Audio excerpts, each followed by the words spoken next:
Jaya Prabhupada. Prabhupada Jaya Prabhupada Jaya Prabhupada.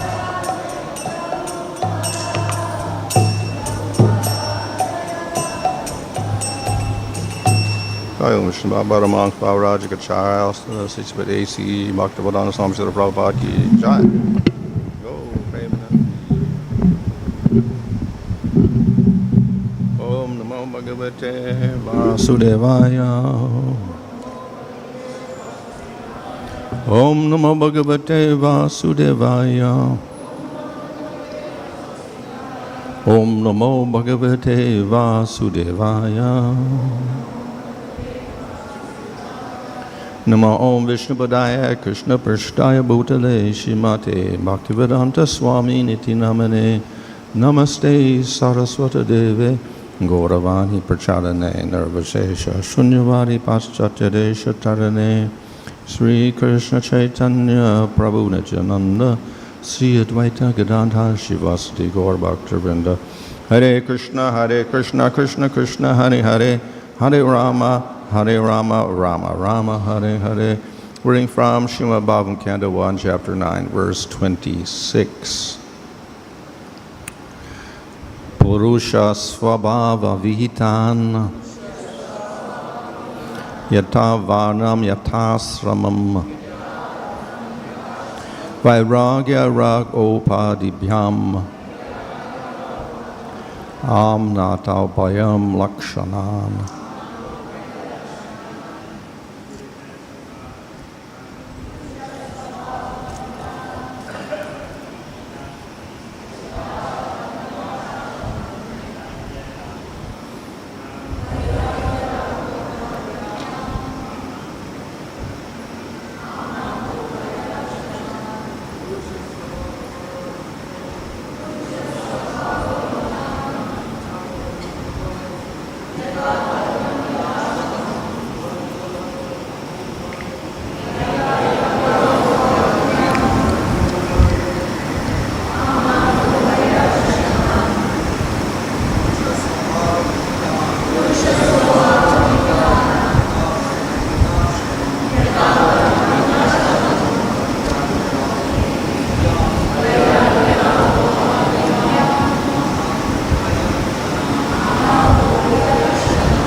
Purusha, human being, Svabhava, by his own acquired qualities, Vihitān, prescribed, yathā, according to, varṇam, classification of castes, yathā, according to, āśramam, orders of life, vairāgya, detachment, rāga, attachment, upādhibhyām, out of such designations, āmnāta, systematically, ubhaya, both, lakshanān.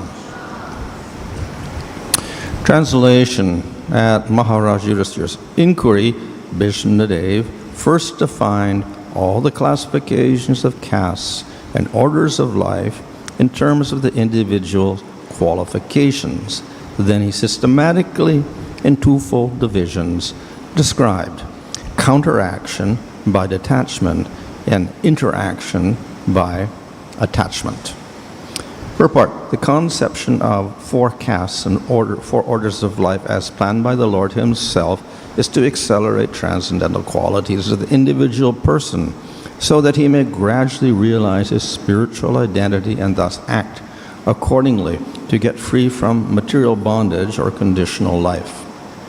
In almost all the Puranas, the subject matter is described in the same spirit, and so also in the Mahabharata. It is more elaborately described by Bhīṣmadeva in the Shanti Parva, beginning with the 60th chapter. The Varnashrama Dharma is prescribed for the civilized human being just to train him to successfully terminate human life. Self-realization is distinguished from the life of lower animals engaged in eating, sleeping, fearing, and mating. Bhīṣmadeva advised for all human beings 9 qualifications. 1, not to become angry. 2, not to lie. 3, to equally distribute wealth. 4, to forgive. 5, to beget children only by one's legitimate wife. 6, to be pure in mind and hygienic in body. 7, not to be inimical towards anyone. 8, to be simple. And 9, to support servants or subordinates. One cannot be called a civilized person without acquiring the above-mentioned preliminary qualities. Besides these, the brahmanas, intelligent men, the administrative men, the mercantile community, and the laborer class must acquire special qualities in terms of occupational duties mentioned in all the Vedic scriptures. For the intelligent men, controlling the senses is the most essential qualification. It is the basis of morality. Sexual indulgence, even with a legitimate wife, must also be controlled, and thereby family control will automatically follow. An intelligent man abuses his great qualifications if he does not follow the Vedic way of life. This means he must seriously make a study of the Vedic literatures, especially of Srimad Bhagavatam and Bhagavad Gita. For learning Vedic knowledge, one must approach a person who is 100% engaged in devotional service. He must not do things which are forbidden in the Shastras. A person cannot be a teacher if he drinks or smokes. In the modern system of education, the teacher's academic qualification is taken into consideration without evaluation of his moral life. Therefore, the result of education is misuse of high intelligence in so many ways. The kshatriya, the member of the administrative class, is especially advised to give charity and not to accept charity in any circumstances.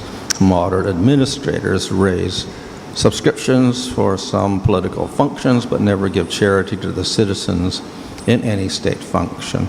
It is just the reverse in the injunctions of the Shastras. The administrative class must be well versed in the Shastras, but must not take to the profession of teachers. Administrators should never pretend to become non-violent and therefore go to hell. When Arjuna wanted to become a non-violent coward on the battlefield of Kurukshetra, he was severely chastised by Lord Krishna. The Lord degraded Arjuna at that time to the status of an uncivilized man for his avowed acceptance of the cult of nonviolence. The administrative class must be personally trained in military education. Cowards should not be elevated to the presidential throne by dint of numerical votes only. The monarchs were all chivalrous personalities, and therefore a monarchy should be maintained, provided the monarchy is regularly trained in the occupational duties of a king. In fighting, the king or the president should never return home without being hurt by the enemy. The so-called king of today never visits the war field. He is very much expert in artificially encouraging the fighting strength in the hope of false national prestige. As soon as the administrative class is turned into a gang of mercantile and laborer men, the whole machinery of government becomes polluted. The Vaishyas, members of mercantile communities, are especially advised to protect the cows. Cow protection means increasing the milk production, namely curd and butter. Agriculture and distribution of the foodstuff are the primary duties of the mercantile community, backed by education and Vedic knowledge and trained to give in charity. As the Kshatriyas were given charge of the protection of the citizens, the Vaishyas were given charge of protection of animals. Animals are never meant to be killed. Killing of animals is a symptom of barbarian society. For the human being, agricultural produce, fruits, and milk are sufficient and compatible foodstuffs. The human society should give more attention to animal protection. The productive energy of the laborer is misused when he is occupied by industrial enterprises. Industry of various types cannot produce the essential needs of man, namely rice, wheat, grains, milk, fruits, and vegetables. The production of machines and machine tools increases the artificial living fashion of a class of vested interests and keeps thousands of men in starvation and unrest. This should not be the standard of civilization. The Sudra class is less intelligent and should have no independence. They are meant for rendering sincere service to the three higher sections of society. The Sudra class can attain all comforts of life simply by rendering service to the higher classes. It is especially enjoined that a Sudra should never bank money. As soon as the Sudra accumulates wealth, it will be misused for sinful activities in wine, women, and gambling. Wine, women, and gambling indicate that the population is degraded to less than Sudra quality. The higher castes should always look after the maintenance of the Sudras, and they should provide them with old and used garments. The Sudra should never leave his master when the master is old and invalid, and the master should keep the servants satisfied in all respects. And the Sudras must first of all be satisfied by sumptuous food and clothing before any sacrifice is performed. In this age, so many functions are held by spending millions, but the poor laborer is not sumptuously fed or given charity, clothing, etc. The laborers are thus dissatisfied, and so they make agitation. The Varnas are, so to speak, classifications of different occupations, and āśrama dharma is a gradual progress on the path of self-realization. Both are interrelated, and one is dependent on the other. The main purpose of ashram dharma is to awaken knowledge and detachment. The brahmachari ashram is the training ground for the prospective candidates. In this ashrama, it is instructed that this material world is not actually the home of the living being. The conditioned souls under material bondage are prisoners of matter, and therefore self-realization is the ultimate aim of life. The whole system of ashrama dharma is a means to detachment. One who fails to assimilate the spirit of detachment is allowed to enter into family life with the same spirit of detachment. Therefore, one who attains detachment may at once adopt the fourth order, namely renouns, and thus live on charity only, not to accumulate wealth, but just to keep body and soul together for ultimate realization. Household life is for one who is attached, and the vanaprastha and sannyasa orders of life are for those who are detached from material life. The brahmachari ashram is especially meant for training both the attached and detached. So here is a detailed purport describing the various varnas and ashramas. பல்வேறு வர்ணங்கள் மற்றும் ஆசிரமங்களை இங்கு விரிவாக விளக்கப்படுகிறது. The Yudhiṣṭhira inquired to talk about various dharmas, and therefore Bhīṣmadeva began to explain dharmas. பல்வேறு தர்மங்களை பற்றி யுதிஷ்ட மகாராஜர் விசாரித்தார். பீஷ்மதேவர் விளக்கம் தந்தார். And the varnas and ashramas are, we say, classifications according to one's nature. ஒருவரின் இயல்புக்கேற்ப உருவாக்கப்பட்ட பிரிவுகள் தான் வர்ணம் மற்றும் ஆசிரமம். And here the word svabhava is used. That means one's nature. ஸ்வபாவா என்ற வார்த்தை பயன்படுத்தப்படுகிறது, அதாவது ஒருவரின் இயல்பு அல்லது சுபாவம். So the varnas are your occupational duty. வர்ணங்கள் என்றால் விதிக்கப்பட்ட கடமைகள். And it is obvious that people should work in their occupation according to their nature. தங்கள் சுபாவத்திற்கேற்ப ஒரு குறிப்பிட்ட தொழிலை மக்கள் செய்ய வேண்டும். This nature does not change too much throughout the whole of life. இந்த சுபாவம் வாழ்க்கை முழுவதும் அதிகமாக மாற்றம் அடைவதில்லை. And thus throughout life one stays in the same varna. எனவே வாழ்க்கை முழுவதும் ஒருவர் ஒரே வர்ணத்தில் இருக்கிறார். However, as the jiva goes from body to body, definitely his varna can change. இருப்பினும் ஜீவாத்மா ஒரு உடலை விட்டு இன்னொரு உடலுக்கு செல்லும் பொழுது அவருடைய வர்ணம் மாற்றம் அடையலாம்.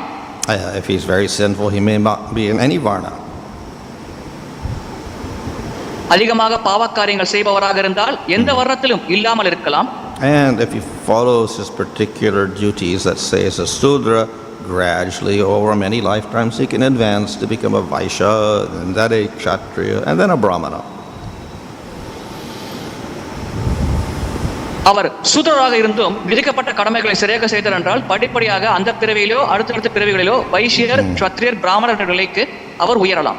So the purpose of the varna is so that you can support your material body and live a long life. நம்முடைய பௌதிக உடலை பராமரித்து நீண்ட வாழ்க்கை வாழ்வதே வர்ணங்களின் நோக்கமாகும். And to support your body and live long, you have to work. உடலை பராமரித்து நீண்ட நாள் வாழ வேண்டும் என்றால் நாம் செயல்பட வேண்டும். However, because people are of different natures, work will be different. மக்களின் சுபாவம் வெவ்வேறாக இருக்கும் காரணத்தினால் அவர்கள் செய்யும் வேலையும் வெவ்வேறாக இருக்கும். So we will see such classifications not only in the Varnashram system, but in civilizations around the world. We end up with different classes of people. இந்த பிரிவுகள் வர்ணாசிரம முறையில் மட்டுமல்ல, உலகத்தோறும் இருக்கும் பல நாகரிகங்களிலும் பல வகையான மக்கள் இருக்கிறார்கள். Of course, if the group is very small, there may not be much differentiation. Everybody does everything. சிறிய குழுவாக இருந்தால் அதிக வேறுபாடுகள் இருக்காது, அனைவரும் அனைத்தையும் செய்வார்கள். But where we have larger groups, and then gradually we end up with different classes or varnas. பெரிய குழுவாக இருந்தால் அதன் பிரிவுகள் வர்ணங்கள் மற்றும் ஆசிரமங்கள் என்ற நிலையில் வந்து முடியும். So the idea of class is not only in the Varnashram system, it is around the world. இந்த பிரிவு என்ற யோசனை வர்ணாசிரம முறையில் மட்டுமல்ல, உலகந்தோறும் உள்ளது.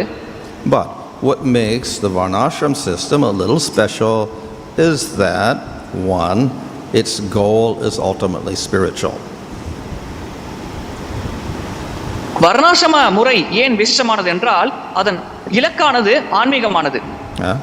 And secondly, there are specific rules for each of these classes.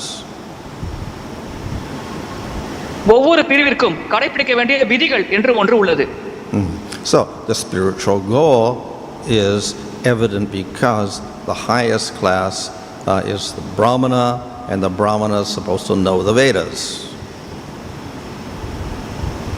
ஆன்மீக இலக்கு தெளிவாக புரிகிறது ஏனென்றால் மிக உயர்ந்த வர்ணத்தை சேர்ந்தவர்கள் பிராமணர்களுக்கு வேதத்தை பற்றிய பூர்ண ஞானம் உள்ளது. So related to the varnas are the ashramas. வர்ணங்களின் தொடர்பில் ஆசிரமங்கள் உள்ளது. And the ashrama may change throughout life. வாழ்க்கை முழுவதும் இந்த ஆசிரமங்கள் மாறிக்கொண்டே இருக்கும். The varna generally does not change. பொதுவாக ஒருவரின் வர்ணம் மாற்றம் அடைவதில்லை. But from childhood to adulthood to old age, the ashrama can change. குழந்தை பருவம், இளமை பருவம், முதுமை பருவம், இந்த பருவங்களை கடந்து செல்லும் பொழுது ஒருவரின் ஆசிரமம் மாற்றம் அடையலாம். It does not change for the Sudra. சூத்திரர்களுக்கு அந்த மாற்றம் ஏற்படுவதில்லை. But it changes gradually through the 4 ashramas for the Brahmana. ஆனால் பிராமணர்களை பொறுத்தவரையில் அந்த 4 ஆசிரமங்களை கடைபிடிக்கும் பொழுது படிப்படியாக அந்த மாற்றத்தை அவர்கள் உணர்கிறார்கள். So the Brahmana starts out as a brahmachari, then he becomes a grihastha, then he becomes a vanaprastha, and then he becomes a sannyas. பிராமணர் பிரம்மச்சாரியாக தொடங்கி கிரகஸ்தராக மாறி வானப்பிரஸ்தத்தை கடைபிடித்து இறுதியாக சன்னியாசியாக மாறுகிறார். The Vaishyas and the Kshatriyas, they become brahmachari, and they become grihasthas, and then they become vanaprastha, but not sannyas. வைஷ்யர்களும் சத்திரியர்களும் பிரம்மச்சாரி, கிரகஸ்தம், வானப்பிரஸ்தம் இந்த நிலை வரை செல்கிறார்கள், சன்னியாச நிலையை ஏற்பதில்லை. So the ashramas are defined also in terms of your qualities. ஒரு பண்புகளுக்கு ஏற்ப ஆசிரமமானது வழங்கப்படுகிறது. Because the Sudra has the least qualities, he doesn't go through this whole system at all. சூத்திரர்களுக்கு மிக மிக குறைவான பண்புகள் இருக்கும் காரணத்தினால் இந்த வழிமுறையை அவர்கள் கடைபிடிப்பதில்லை. Because the Brahmana has the most qualities, then he goes through all 4 ashramas. பிராமணர்களுக்கு உயர்ந்த தகுதிகள் இருக்கும் காரணத்தினால் அவர்கள் 4 ஆசிரமங்களையும் அனுஷ்டிக்கிறார்கள். And the ashramas are also determined by age. வயதுக்கேற்ப ஆசிரமங்கள் தீர்மானிக்கப்படுகிறது. So when the child is young, from the age of 5 years old to 20, then that is the brahmachari life. குழந்தை இளம் குழந்தையாக இருக்கும் பொழுது 5 லிருந்து 20 வயது வரை அந்த பருவ காலம் பிரம்மச்சாரிய வாழ்க்கை என்று அனுஷ்டிக்கப்படுகிறது. 20 to 50 is the grihastha life. 20 லிருந்து 50 வயது வரை கிரகஸ்த வாழ்க்கை. And over 50 is vanaprastha and then sannyas. 50 வயதுக்கு மேல் வானப்பிரஸ்தம், அதற்கு பிறகு இறுதியாக சன்னியாச நிலை. So this is also a unique feature of the Varnashram system. Other systems around the world may have classes, but they definitely don't have the ashramas. மற்ற வழிமுறைகள் உலகந்தோறும் இந்த பிரிவுகள் இருக்கலாம், ஆனால் ஆசிரமங்கள் இருப்பதில்லை. ஆசிரமங்கள் இருப்பது வர்ணாசிரம வழிமுறையின் ஒரு சிறப்பம்சமாகும். And the ashramas are definitely spiritual in orientation. ஆசிரமங்கள் ஆன்மீக ஒருங்கிணைப்பை ஏற்படுத்துகிறது. Because the person starts out with education by learning the Vedas. ஒரு நபர் வேதங்களை கற்பதன் கல்வி மூலமாக இந்த விஷயத்தை தொடங்குகிறார்.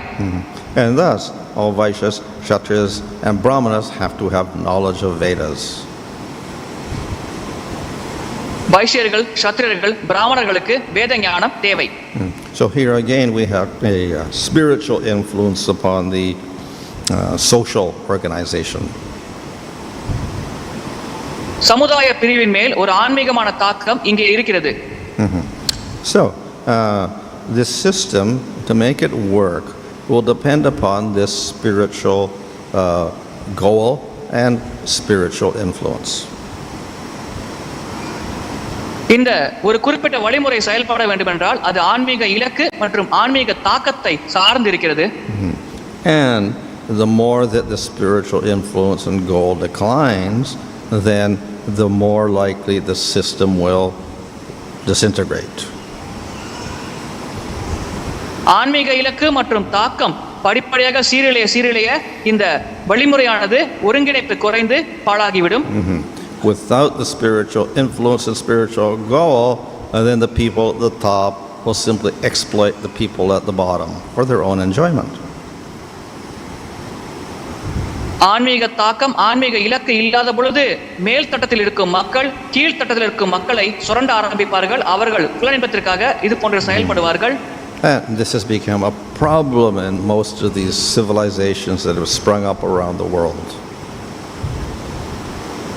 இதுதான் உலகந்தோறும் உருவாகி இருக்கும் பல நாகரிகங்களில் இருக்கும் பிரச்சனையாகும். So, in this purport, the beginning, Prabhupada mentions 9 qualifications for all the people. Things like no anger, not lying, distributing wealth, forgiving, no hatred towards anybody, simplicity, etc. கோபப்படக்கூடாது, பொய் சொல்லக்கூடாது, செல்வத்தை பகிர வேண்டும், மக்களுக்கு அன்பு காட்ட வேண்டும் போன்ற 9 பண்புகளை இந்த விளக்கோரையின் தொடக்கத்தில் பிரபுபாதர் குறிப்பிடுகிறார். So, very nice qualities, but how to preserve these qualities in everybody? அனைத்தும் சிறப்பான பண்புகள் தான், ஆனால் அனைவருக்கும் இந்த பண்புகள் வேண்டுமென்றால் அதற்கு என்ன செய்ய வேண்டும்?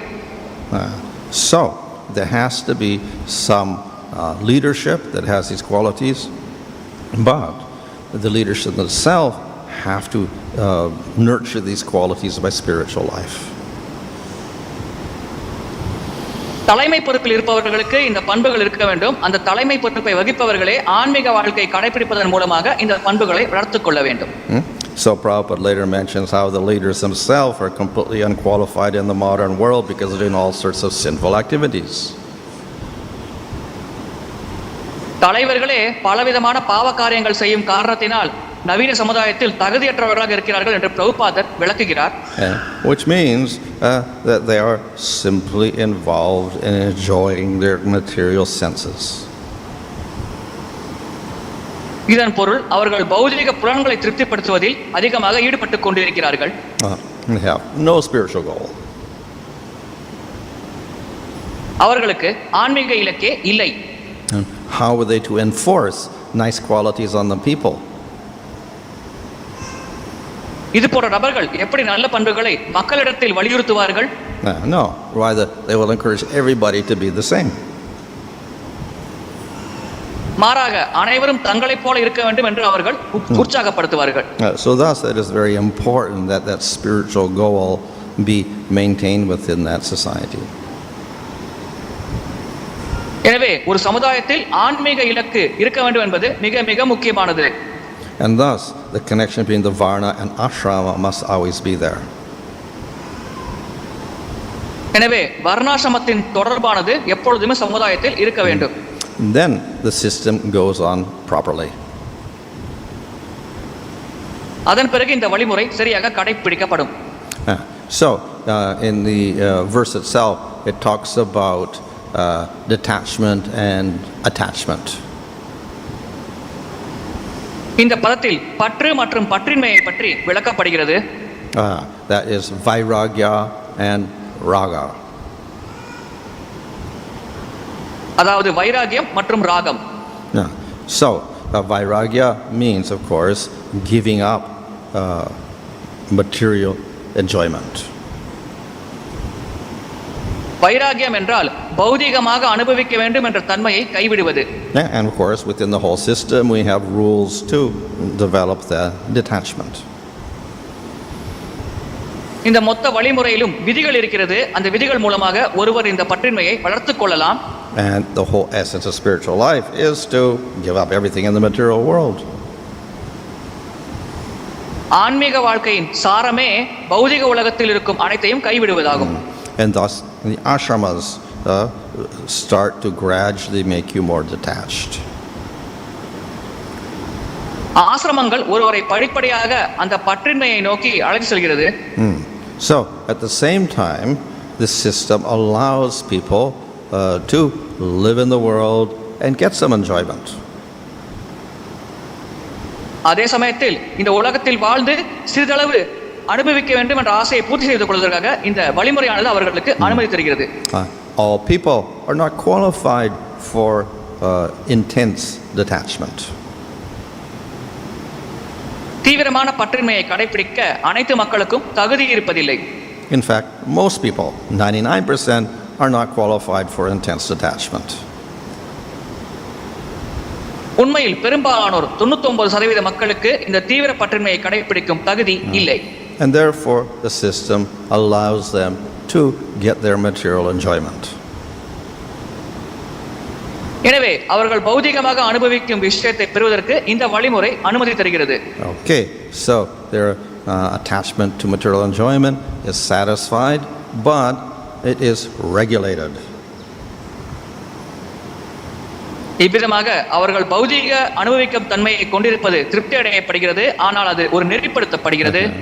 So the ancient sages realized that, of course, everybody cannot be immediately detached. அனைவரும் உடனடியாக பற்றின்மையை வளர்த்துக் கொள்ள முடியாது என்பதை பண்டைய கால ரிஷிகள் உணர்கிறார்கள். At the same time, everybody cannot be completely involved in sense enjoyment.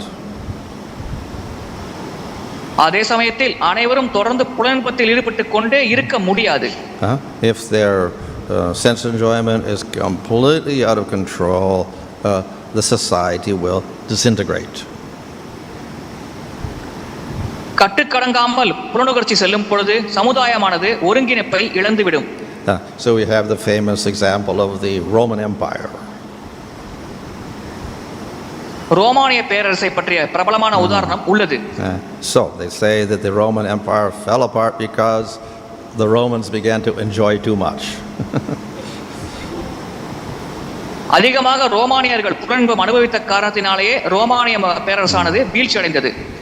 So therefore enjoyment is allowed because most people cannot renounce, but it's all restricted.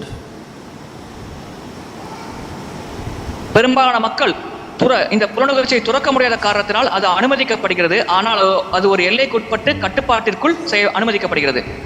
And according to the varna, as we proceed up the varnas, there's more restriction. வர்ணங்களில் ஒருவர் முன்னேற அந்த கட்டுப்பாட்டு விதிகள் இன்னும் தீவிரமாகிறது, கடினமாகிறது. So the brahmana at the top of the varna system has the most rules to follow. இந்த வர்ணாசிரம முறையில் உயர்ந்த நிலையில் இருக்கும் பிராமணர்களுக்கு தான் கடைபிடிக்க வேண்டிய விதிகள் மிக மிக அதிகம். And it's only the brahmana that's encouraged to take sannyas, ultimate detachment. பிராமணர்கள் தான் சந்நியாசத்தை ஏற்க வேண்டும், முழுமையான இறுதியான பற்றின்மையை அடைய வேண்டும் என்று பரிந்துரை செய்யப்படுகிறார்கள். So the system is arranged to cater to everyone. அனைவருக்கும் பொருந்தும் வண்ணம் இந்த வழிமுறையானது உருவாக்கப்பட்டிருக்கிறது. And at the same time lead into spiritual life. அதே சமயத்தில் அனைவரையும் இந்த வழிமுறை ஆன்மீக வாழ்க்கைக்குள் அழைத்து செல்கிறது.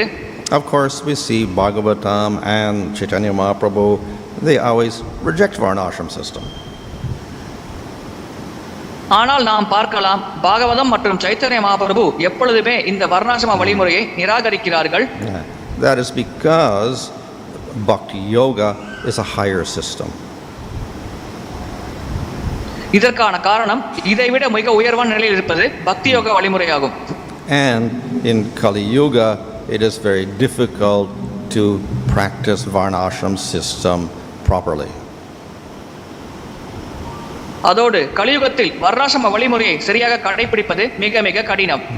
So better than to rely completely on Varnashram, better to rely completely on bhakti yoga. முழுமையாக வர்ணாசிரம வழிமுறையை சார்ந்து இருப்பதை விட பக்தி யோகத்தை முழுமையாக சார்ந்து இருப்பது சால சிறந்தது. So in other words, indirectly coming to bhakti is not so important. Performing bhakti directly is more important in Kali Yuga. வேறு வார்த்தைகளில் கூற வேண்டும் என்றால், மறைமுகமாக கலியுகத்தில் பக்தியை அணுகுவதை விட நேரடியாக பக்தி சேவையில் ஈடுபடுவது மிக மிக முக்கியம், குறிப்பாக கலியுகத்தில். And the way this is done is to take the most important element of bhakti yoga, that is nam sankirtan. இதை செய்யும் வழிமுறை பக்தி யோகத்தின் மிக பிரதான அங்கமாகிய நாம சங்கீர்த்தனத்தை கடைபிடிப்பதன் மூலமாக நிறைவேற்றப்படுகிறது.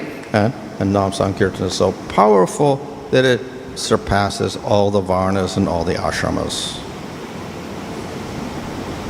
நாம சங்கீர்த்தனம் மிக மிக சக்தி வாய்ந்தது. இது அனைத்து வர்ணங்கள் மற்றும் ஆசிரமங்களை கடந்த உயர்ந்த நிலையில் உள்ளது.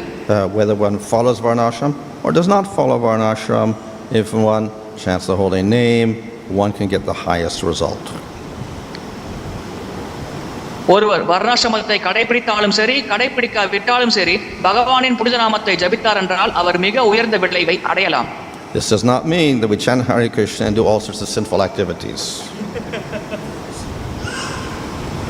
இதற்காக நாம் ஹரே கிருஷ்ண மகாமந்திரம் ஜபித்து அனைத்து பாவ காரியங்களும் செய்ய வேண்டும் என்று அர்த்தம் எடுத்துக்கொள்ளக் கூடாது. But performing bhakti yoga and nam sankirtan, we actually surpass all the qualifications and all the qualities of all the varnas and all the ashramas. ஆனால் பக்தி யோகம் மற்றும் நாம சங்கீர்த்தனம் செய்வதன் மூலமாக இந்த வர்ணம் மற்றும் ஆசிரமங்களில் இருக்கும் தகுதிகள், உயர்நிலைகள் இவை அனைத்தையும் கடந்த உயர்நிலையை நாம் அடைகிறோம். Okay, Hare Krishna.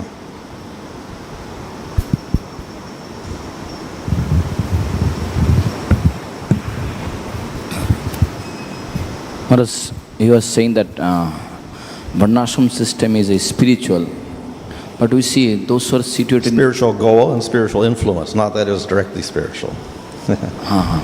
because normally those in a Varnashrama, they are in a different moods. Brahman, they are in different moods, like Brahman is in Sattva-guna. Yeah. And Artha, Dharma, Kama, Moksha. Yeah, that's all. So the moksha is the spiritual part. But it's not prema. வர்ணாசிரம முறை ஆன்மீகமானது என்று கூறினீர்களே, அதை எப்படி புரிந்து கொள்வது என்பது பக்தரின் கேள்வி. அது வர்ணாசிரம முறையில் பல குணங்களில் பலர் இருப்பார்கள். அர்த்த தர்ம காம மோட்சம் இந்த 4 அடைவதுதான் வர்ணாசிரமத்தின் இலக்கு. அதில் மோட்சம் என்பது ஆன்மீகமான இலக்கு என்று மகாராஜர் பதிலளிக்கிறார். Hare Krishna. Maharaj, because each and every jiva has a svabhava, particular nature, because the jiva is in the material world, the jiva's nature is to enjoy.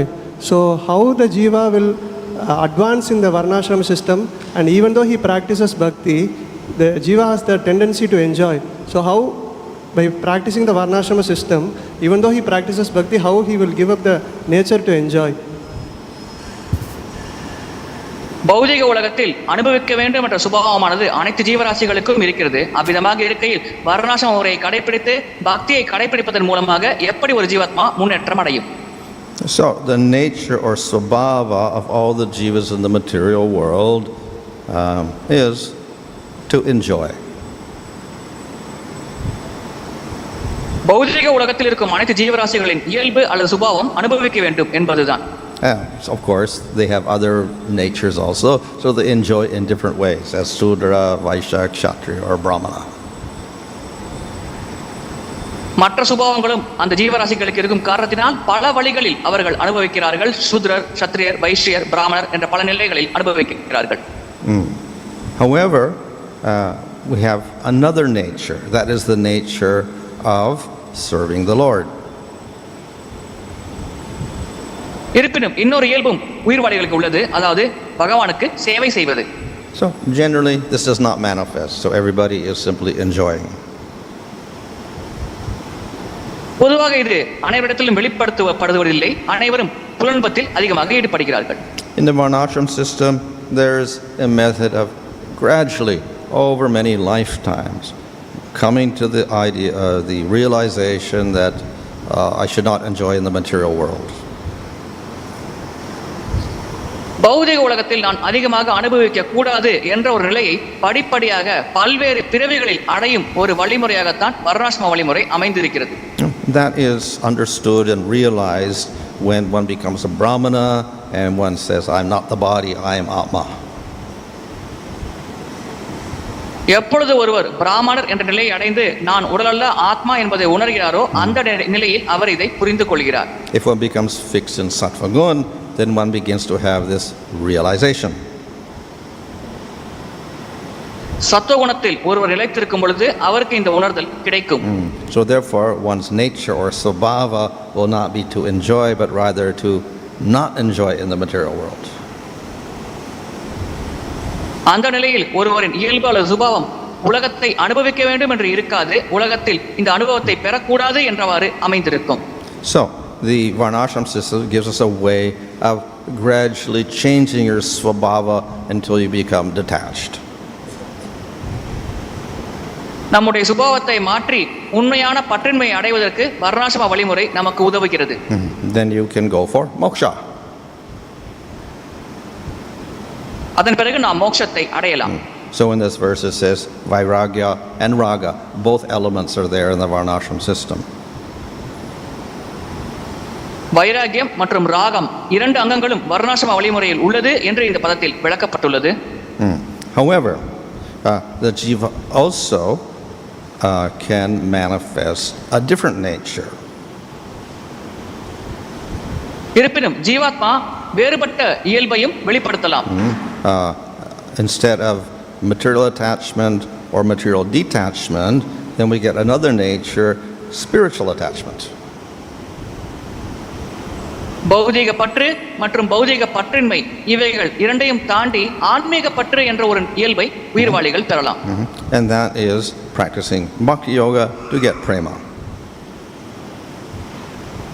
இதுதான் பக்தி யோகத்தை கடைபிடித்து பிரேமை என்ற இலக்கை அடையும் வழிமுறை. So prema is the ultimate or the final svabhava of the jiva. பிரேமை தான் ஒரு ஜீவாத்மாவின் இறுதியான சுபாவமாகும்.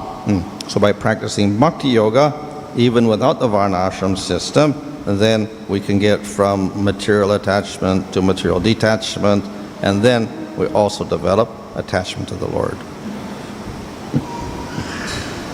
வர்ணாசிரம முறை இல்லாமல் கூட பக்தி யோகத்தை கடைபிடித்தால் போதும், பௌதீக பற்றிலிருந்து பௌதீக பற்றின்மை என்ற நிலையை அடைந்து அதற்கு பிறகு ஒரு படிப்படியாக பகவானின் மேல் பற்றுக்கொள்வது என்ற நிலையை எளிதாக அடையலாம். Maharaj, if as devotees one emphasizes too much on Varnashrama, is that considered 10th offense? Too much? If as devotees one emphasizes too much on Varnashrama, is that considered 10th offense? Encumbrance. Yeah. If we become too attached to it, yes, it can become āmnāta. அதிகமாக பக்தர் ஒருவர் வர்ணாசிரமத்தை வலியுறுத்தினால் அது 10வது அபராதமாக கருதப்படுமா? புனித நாமத்திற்கு 10வது அபராதமாக என்பது பக்தரின் கேள்வி. அதிகமாக அபிதமாக கடைபிடித்தால் அது அனர்த்தமாக மாறிவிடும் என்று Maharaja பதிலளிக்கிறார். Our definition of pure bhakti is that we can practice varnashram and whatever, even jnana, but it should not be an obstacle to bhakti. தூய பக்தியின் விளக்கம் என்னவென்றால், வர்ணாசிரம முறை, ஞான மார்க்கம் போன்றவற்றை நாம் கடைபிடிக்கலாம், ஆனால் எந்த வகையிலும் இந்த வழிமுறைகள் பக்திக்கு ஒரு தடையாக செயல்படக்கூடாது. If we become attached to the goals of varnashram, artha dharma kama moksha, then it can become obstacle. வர்ணாசிரம தர்மத்தின் இலக்காகிய அர்த்த தர்ம காம மோட்சத்தின் மேல் ஒருவர் பற்று கொண்டு இருந்தார், அவருக்கு அது ஒரு தடையாக செயல்படும். If we think that if I don't perform varnashram, I'll be sinful, then this again is an anartha. வர்ணாசிரமத்தை கடைபிடிக்காவிட்டால் நான் பாவியாகி விடுவேன் என்று நினைப்பதும் ஒரு அனர்த்தமாகும். So yes, we can do, but we're not obligated to do. இதை நாம் கடைபிடிக்கலாம், ஆனால் கடைபிடித்தே ஆக வேண்டும் என்று எந்த வகையிலும் நாம் கடன்பட்டவர்கள் அல்ல. And that it is favorable for bhakti, to that extent we can do. பக்திக்கு எந்த அளவிற்கு சாதகமாக இருக்கிறதோ அந்த அளவிற்கு நாம் இதை கடைபிடிக்கலாம். Hare Krishna Maharaj.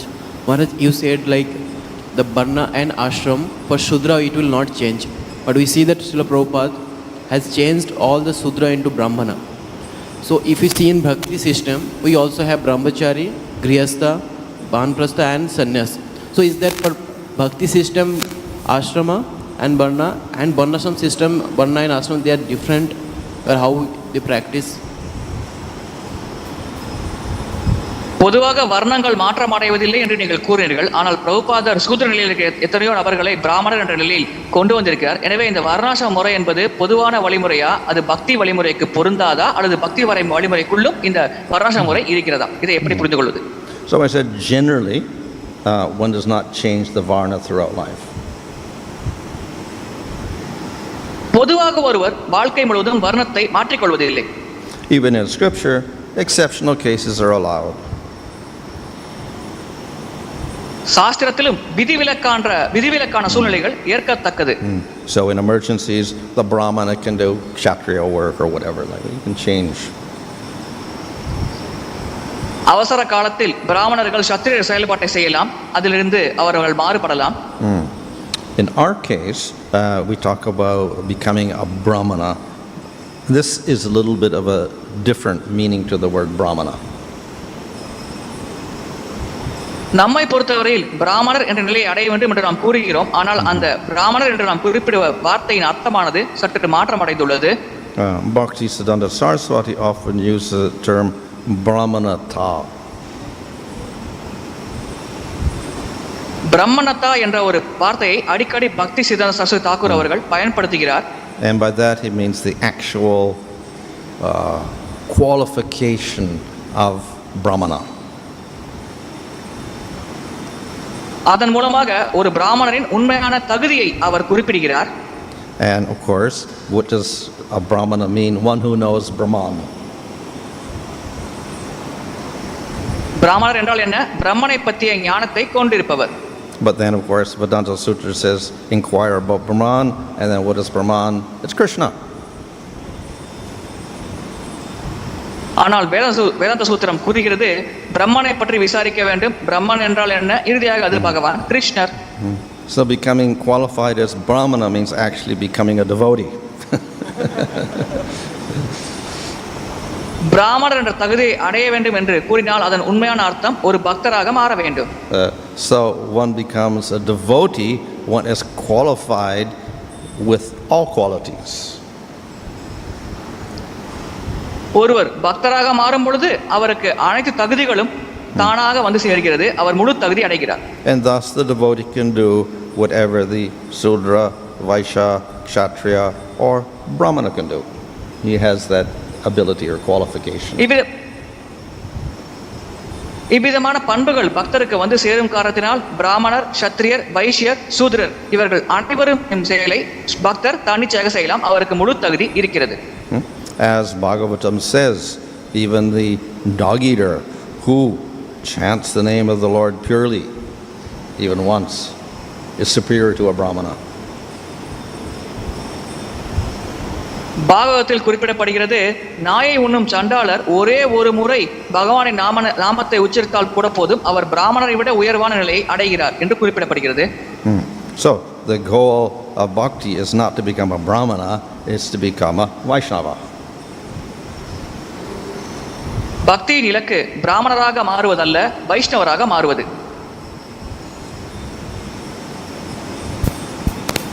Hare Krishna Maharaj.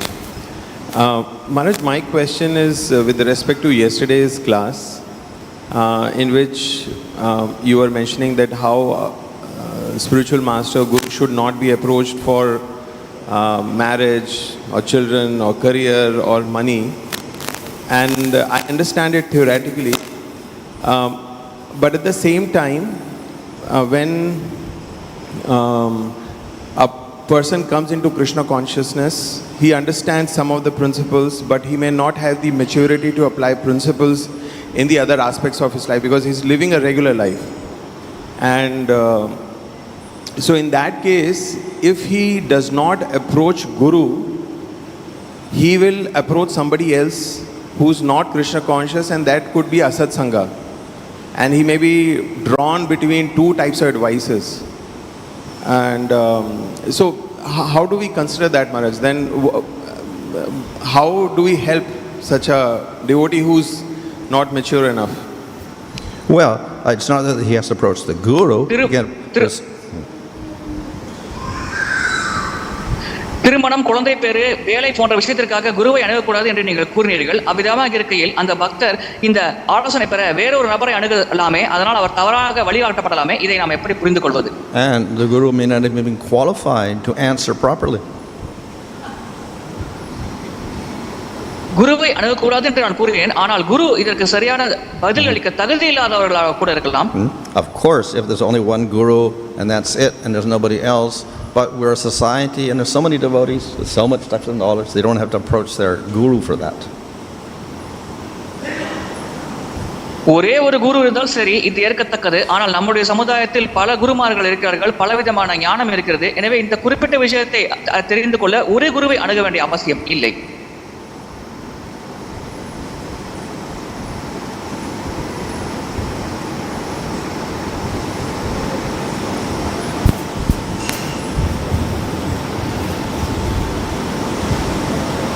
Hare Krishna Maharaj. You were mentioning in the class that for the Kali Yuga persons to engage in Bhakti Yoga, one should engage directly in the Bhakti Yoga service. One should not do it indirectly, you were mentioning. So, most of the people in the Kali Yuga, they are, especially for the devotees also, they work outside. And since they have to work outside, it's very difficult for them to engage directly in the service of the Lord. So how about the purification effect in this process? கலியுகத்தில் பரமபுருஷ பகவானின் பக்தி சேவையில் நேரடியாக ஈடுபட வேண்டும், மறைமுகமாக ஈடுபட தேவையில்லை என்று நீங்கள் கூறினீர்கள். ஆனால் பல மக்கள் வெளியில் வேலை செய்கிறார்கள், ஆலயத்தை விட்டு வெளியே தங்குகிறார்கள். அவர்கள் எப்படி பகவானின் நேரடி சேவையில் ஈடுபடுவது? You're saying that even the devotees mix with. Huh? Yeah, okay. Yeah. So, the process of bhakti is such that it can be practiced in any situation. பக்தி வழிமுறை என்பது எந்த சூழ்நிலையும் கடைபிடிக்கப்படலாம். Prahlad practiced amidst all the demons. அசுரர்களுக்கு மத்தியில் பிரகலாத் மகாராஜர் பக்தியை கடைபிடித்தார். So we have many examples where situations are unfavorable, but the devotees go on with their practice of bhakti. சாதகமற்ற சூழ்நிலையில் கூட தொடர்ந்து பக்தர்கள் பயிற்சி செய்யும் பல உதாரணங்கள் நம்மிடையே உள்ளது. Of course, we also have to avoid bad association. இருப்பினும் நாம் தவறான தீய சங்கத்தை கைவிட வேண்டும், தவிர்க்க வேண்டும். And we should take good association. நல்ல சங்கத்தை ஏற்றுக்கொள்ள வேண்டும். So that means not simply who you work with, but who you make friends with. இதன் பொருள் நாம் யாரோடு வேலை செய்கிறோம் என்பதை மட்டும் குறிப்பதல்ல, மாறாக யாரோடு நட்பு பாராட்டுகிறோம் என்பதை பிரதானமாக குறிக்கிறது. So if you establish close relationships with these people you work with and they're all sinful, then definitely you'll get influenced. நாம் வேலை செய்யும் இடத்தில் அதிகமாக பாவிகள் இருந்தால், அவர்களோடு நாம் நெருக்கமாக சங்கம் கொண்டிருந்தால் கண்டிப்பாக அதன் தாக்கம் நமக்கும் இருக்கும். But if you remain detached, you won't get influenced. ஆனால் அங்கே பற்றின்றி நாம் இருந்தோம் என்றால் அந்த தாக்கம் நமக்கு பெரிதாக எந்த பாதிப்பையும் ஏற்படுத்தாது.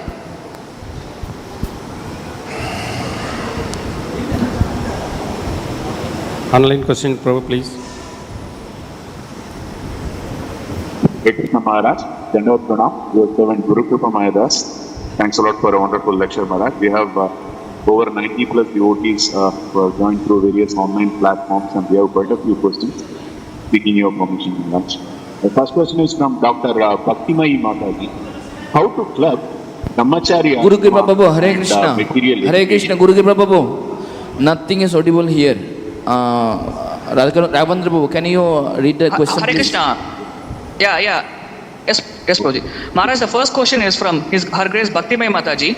How to club Brahmacharya Ashrama and material education? Because if they want to go to Grahastha, they need material education to go and work to support the family. So how can we club Brahmacharya Ashrama and material education? பிரம்மச்சரிய ஆசிரமம் மற்றும் பௌதிக கல்வி இதை இரண்டையும் எப்படி சேர்த்து கடைபிடிப்பது? ஏனென்றால் நாம் கிரகஸ்தராக வாழ வேண்டும் என்றால் பௌதிக கல்வி கற்று வேலைக்கு செல்ல வேண்டுமே. அவ்விதமாக இருக்கையில் இந்த இரண்டையும் எப்படி சேர்த்து ஒருவர் கடைபிடிக்க முடியும்? It is very difficult to implement that system now. இந்த வழிமுறையை இப்பொழுது நடைமுறையில் கடைபிடிப்பது மிக மிக கடினம். So even if you could get a Vedic education and learn the 4 Vedas by the time you're 20 years old, that does not guarantee you can support a family in the modern world. வேத கல்வியை கற்று வேத ஞானத்தை நாம் பெற்றாலும் 20 வயது பருவத்தை நாம் அடையும் பொழுது அந்த நிலையில் இந்த வேத கல்வி மூலமாக நாம் ஒரு குடும்பத்தை பராமரிக்க முடியும் இந்த நவீன காலத்தில் என்பதற்கு எந்தவித உத்தரவாதமும் கிடையாது. All you could do is to become an archika in a temple or teach the Vedas again to somebody else, and you would not get too much money for that. அந்த நிலையில் ஒருவர் செய்யக்கூடியது ஒரு அர்ச்சகராக கோவிலில் செயல்படலாம் அல்லது வேத ஞானத்தை பிறருக்கு கற்பிக்கலாம். அவ்விதமாக செய்யும் பொழுது அவருக்கு அதிகமான பணம் கிடைக்காது. Of course, if parents were not ambitious for their children in the modern world, that would be fine. பெற்றோர்கள் தங்கள் குழந்தைகள் நவீன உலகத்தில் பெரிய இடத்தை அடைய வேண்டும் என்ற ஆசை இல்லாமல் இருந்தால் இந்த ஒரு இலக்கை ஒரு நபர் அடைய முடியும். But in most cases, not so practical. இருப்பினும் நடைமுறையில் இதை கடைபிடிப்பது மிக மிக கடினம். Even the children, after they get all the education, then they're not much interested in becoming an archika or a teacher, so they go off and they get a job as an IT specialist or something. பொதுவாக குழந்தைகள் கூட இந்த பௌதிக கல்வி அடைந்த பிறகு அர்ச்சகராக வேண்டும் என்று ஆசைப்படுவதில்லை. ஐடி துறையில் வேலை செய்ய வேண்டும், அதிகமாக பொருளீட்ட வேண்டும் என்றுதான் அவர்கள் ஆசைப்படுகிறார்கள். One example I met in England. He was, as a child, he went through. He learned the Vedas. He learned Sanskrit. He knows Sanskrit inside out. He can read anything in Sanskrit. He can write in Sanskrit. He can make verses in Sanskrit in a few minutes. இங்கிலாந்தில் ஒருவர் சிறுவனை எனக்கு தெரியும். அவர் சமஸ்கிருதத்தை முழுமையாக கற்றிருந்தார். ஒரு சில நிமிடங்களில் அவர் சமஸ்கிருதத்தை படித்து புரிந்து கொள்வார். அதற்கான விளக்கத்தை எளிதாக தருவார். But now he's working in business management and IT. இப்பொழுது அவர் தொழில் நிர்வாகம் மற்றும் ஐடி நிறுவனங்களில் வேலை செய்து கொண்டிருக்கிறார். So in the modern world, it may not be so practical. நவீன உலகத்தில் இதை நடைமுறையில் கடைபிடிப்பது அவ்வளவு சாதாரணமான விஷயம் அல்ல. Of course, an easier thing is not to learn the Vedas, but maybe just to learn Bhagavatam. சுலபமான வழிமுறை வேதங்களை கற்பதற்கு பதிலாக ஒருவர் பாகவதத்தை கற்கலாம். And if a person becomes a devotee, fine, then he can do his bhakti in any position. ஒரு பக்தராக ஒருவர் செயல்பட்டால் கண்டிப்பாக அவர் தன்னுடைய பக்தியை எந்த சூழ்நிலையும் கடைபிடிக்கலாம். Thank you, Maharaj. Next question is from Her Grace Bhakti, Prema Bhakti Lata Mataji. In case of Karna, he was rejected based on his birth, whereas Krishna says in Bhagavad Gita, Varnas are based on guna and karma. How to understand this?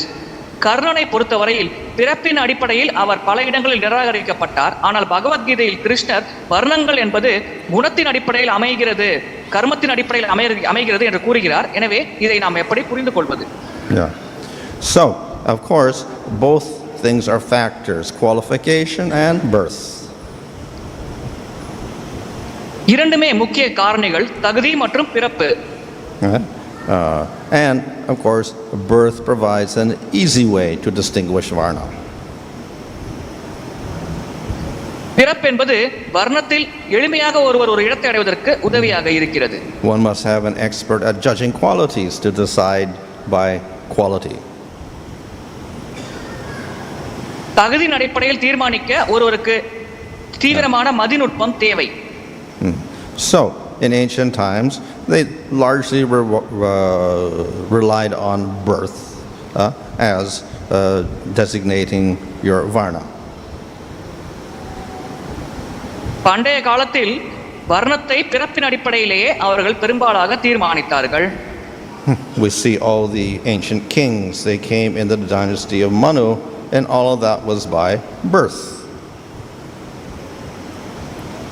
பண்டைய கால மன்னர்கள் அனைவரும் மனுவின் வம்சாவளியாக வந்தார்கள். இவைகள் அனைத்து பிறப்பின் அடிப்படையில் அமைந்தது.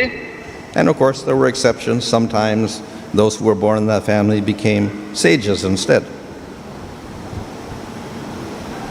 விதிவிலக்கான சூழ்நிலைகளும் இருக்கிறது. அந்த குடும்பங்களில் பிறந்த சிலர் ரிஷிகளாக முனிவர்களாக மாறினார்கள். But in general, birth was an easy way of determining varna. பொதுவாக பிறப்பின் அடிப்படையில் வர்ணத்தை தீர்மானிப்பது ஒரு சுலபமான வழிமுறையாக இருந்தது. So birth is one factor. It's not the only factor, but it was, say, more prominent in ancient times. பிறப்பு ஒரு காரணி, ஆனால் ஒரே காரணி அல்ல. ஆனால் பண்டைய காலத்தில் இது பிரதானமான காரணியாக இருந்தது. Thank you, Maharaj. Next question is from His Grace Bhakta Vatsala Prabhuji. By good fortune and by the mercy of a Sadguru and the Supreme Lord, a jiva may be endowed with Chit Shakti. What is the duty of such a person towards Varnashrama? Is it possible that a Mayavadi attain the Chit Shakti? What? நல்ல விஷயம் காரணமாக ஒரு குருவின் What is the duty of such a person towards Varnashrama? And the second part is it possible that a Mayavadi can attain that Chit Shakti? நல்லதிஷ்டம் காரணமாக ஒரு குருவானவர் குருவின் கருணையில் ஒருவர் பரமபுருஷ பகவான் ஆசீர்வாதத்தால் ஒரு ஜீவாத்மா சிச்சக்தி அடையலாம். அத்தகைய நபரின் கடமை என்ன? வர்ணாசிரம தர்மத்தை நோக்கி அந்த மாயாவதிகளும் அந்த சிச்சக்திகளை அடைவது சாத்தியமான செயலாம். So the Chit Shakti begins to manifest in the jiva in bhava and becomes complete in prema. பாவனையில் சிச்சக்தி வெளிப்பட தொடங்கி அந்த ஜீவாத்மாவில் பிரேமையில் முழுமை அடைகிறது. But Mayavadis and yogis can never attain bhava or prema. மாயாவதிகளும் யோகிகளும் எப்பொழுதுமே பாவா பிரேம நிலைகளை அடைய முடியாது. As one becomes more advanced in bhakti, one becomes more detached from his material body. பக்தியில் அதிகமாக ஒரு பற்றோடு செயல்பட பௌதிக உடல் மேல் இருக்கும் பற்றானது அதிகமாக அவருக்கு நீங்குகிறது. In bhava, one realizes Supreme Lord. பாவனையில் ஒருவர் பரமபுருஷ பகவானை உணர்கிறார். And thus the material world becomes useless. பௌதிக உலகம் என்பது அவருக்கு பயனற்ற ஒரு விஷயமாகிறது. And the person will become indifferent to his material body, indifferent to society. அந்த நபரானவர் சமுதாயம் பௌதிக உடல் போன்றவற்றை எந்த ஒரு பாகுபாடும் இல்லாமல் பார்க்கிறார். And we have examples like Rishabhadeva or Jadbharat, Sukadeva Goswami. ரிஷபதேவர், ஜடபரதர், சுகதேவ கோஸ்வாமி போன்ற உதாரணங்கள் நம்மிடையே உள்ளது. Thank you, Maharaj. The next question is from His Grace Jivana Gauri Prabhuji. What is meant by chanting holy name purely once? புனித நாமத்தை தூய்மையாக ஒரு முறை ஜபிப்பது என்பதின் உண்மையான அர்த்தம் என்ன? So chanting purely means that we don't mix the chanting with false conceptions. தூய்மையாக நாமஜபம் செய்வது என்றால் பொய்யான விஷயங்களை புரிந்து கொண்டு அதன் அடிப்படையில் நாமஜபத்தை நாம் செய்ய மாட்டோம். We chant the name, we don't think Krishna is a material being, we don't think he's a devata. உதாரணத்திற்கு நாமஜபம் செய்யும் பொழுது கிருஷ்ணர் ஒரு பௌதிகமான நபர், ஒரு தேவர் என்று நாம் கருத மாட்டோம். And we don't try to merge into Krishna. கிருஷ்ணரோடு ஐக்கியமாக வேண்டும் என்று நாம் எதிர்பார்க்க மாட்டோம். And when we chant, we're not chanting to attain material goals or liberation. நாமஜபம் செய்யும் பொழுது பௌதிக இலக்குகளை அடைய வேண்டும், முக்தி அடைய வேண்டும் என்ற நோக்கத்தோடு நாம் நாமஜபம் செய்ய மாட்டோம். Even chanting Namabas with a mixture, you can destroy all your karmas. நாம அபாஸ் நிலையில் கலப்பட நிலையில் ஒருவர் நாமஜபம் செய்தால் கூட அதன் மூலமாக அவர் அனைத்து கர்ம வினைகளையும் அழிக்க முடியும். That is the case of Ajamil. இதுதான் அஜாமிலன் விஷயத்தில் நடந்தது. So if we can chant purely, which means that we do have some knowledge and some good intentions in bhakti, we get a much more powerful effect. தூய்மையாக நாமஜபம் செய்யும் பொழுது பக்தியில் ஓரளவுக்கு ஞானம் மற்றும் நல்ல நோக்கம் இருக்கும் பொழுது நாம் இன்னும் அதிகமான நல்ல விளைவுகளை அடைய முடியும். Thank you, Maharaj. Next question is from His Grace Chandrapur. Make it last to 9 o'clock. Okay, Prabhuji, this is the last question. In yesterday's class, you mentioned that one must share spiritual secrets, not knowledge. So, how are these both differentiated? நேற்றைய வகுப்பில் ஆன்மீக ரகசியங்களை பகிர வேண்டும், ஞானத்தை பகிரக்கூடாது என்று கூறினீர்களே, இந்த ரெண்டும் எப்படி வேறுபட்டது? Share. What's the sharing knowledge? You said in yesterday's class you can share Yeah. So one type of one type of association, of course, is exchanging knowledge. ஒரு விதமான சங்கம் என்னவென்றால் ஞானத்தை பரிமாறிக்கொள்வது. Of course, in the Sanskrit it says guhya, secrets. சமஸ்கிருதத்தில் குஹ்யா என்று குறிப்பிடப்படுகிறது, ரகசியங்கள். So that does not mean exchanging secrets about other people's private lives. இதன் பொருள் மற்ற தனிநபரின் தனிப்பட்ட வாழ்க்கையை பற்றிய ரகசியங்களை பகிர்ந்து கொள்வது என்று நாம் புரிந்து கொள்ளக்கூடாது. Guhya means guhya raja guhya, the bhakti. குஹ்யம் என்றால் பக்தியை பற்றி குறிப்பது. Hare Krishna. Thank you, Maharaj. One announcement. Hare Krishna. So on the occasion of Bhadra Purnima, and on this Bhadra Purnima we distribute Srimad Bhagavatam. So Srimad Bhagavatam given different commentaries by the previous acharyas. So this book is translated by His Holiness Bhanuswaya Maharaj. So whoever interested to take these books, please give a requirement to Bijay Gauti Babu. He is sitting in the book table, so you can get from him, and Maharaj will sign in this book and you can get it from